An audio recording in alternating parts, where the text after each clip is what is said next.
Сәлем жақсыларым, қалайсыздар? Үй жағдайында сулы әрі қамыры қытырлақ үгітілмелі самсасы жасаймыз. Ол үшін менің каналыма тіркеліп, лайк басып, комментарий қалдырып, видеоны соңына дейін көріңіздер. Алдын ала рахмет.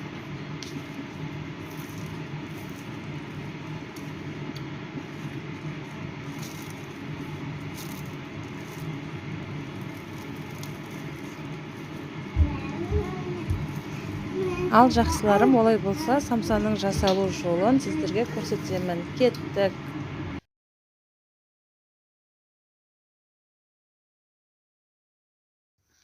Осылай жайып аламыз. Бірінші зуаламызды, мен екі зуаланы қабаттаймын. Ол үшін бірінші зуала қамырымызды осылай жайып аламыз. Мен ортасына майын жағу үшін осындай майды шыжғырып алдым, тоқ май, және тоқ маймен бірдей қылып ақ май құямыз. Міне тоңлап жатыр. Енді мен бұны қыздырып алайын, ерісін. Міне еріді майымыз. Енді еріген майды осылай қамырымызға толықтай жағып шығатын боламыз. Жақсылап жағып шығамыз. Барлық жеріне май жағылуы керек. Енді екінші зуала қамырымызды тура осылай жұқа етіп жайып, жаңа бірінші зуала жайған қамырдың бетіне май жақтық қой, соның бетіне екінші зуала қамырымызды осылай қабаттап қоямыз. Және оның ортасына да майымызды толықтай барлық жеріне жететіндей қылып жағып шығамыз.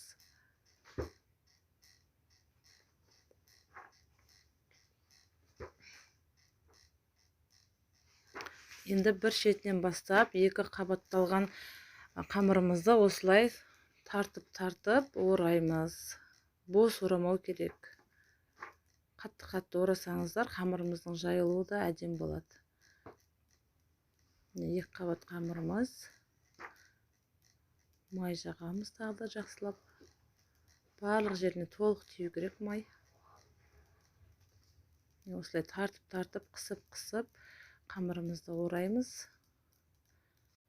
Осылай қамырды қабаттап орасаңыздар, самсаларыңыз сондай үгітілмелі, әдемі болып піседі.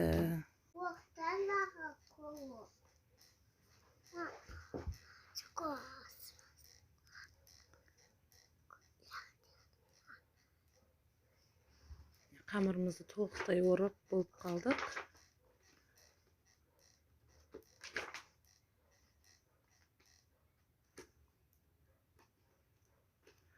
Осылай шеттерін қолымызбен қатты қысып, қамырдың шеттерін біріктіреміз. Осылай орап 15 минутқа қойып қоямыз қамырымызды. Қамырымыз демалу керек, сол кезде әдем жайылады. Міне қамырымыз демалды. Енді осындай бөліктерге бөліп аламыз. Мен үйге самсаны дайындағандықтан мен осылай сәл үлкендеу етіп алдым. Егер сіздер тойға, жиынға жасайтын болсаңыздар, қамырды жіңішкелеу етіп алсаңыздар, самсаларыңыз кішірек әдемі болып шығады. Осылай қатты баспаймыз қамырымыз, осылай саусағымызбен ғана басып, осылай дайындап аламыз. Кішкене ұн сеуіп, осылай домалақ етіп жайып аламыз қамырымызды.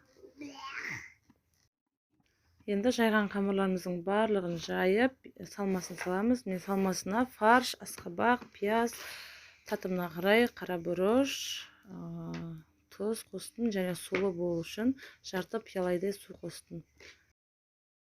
Сол кезде сулы, сорпалы әдемі болып шығады.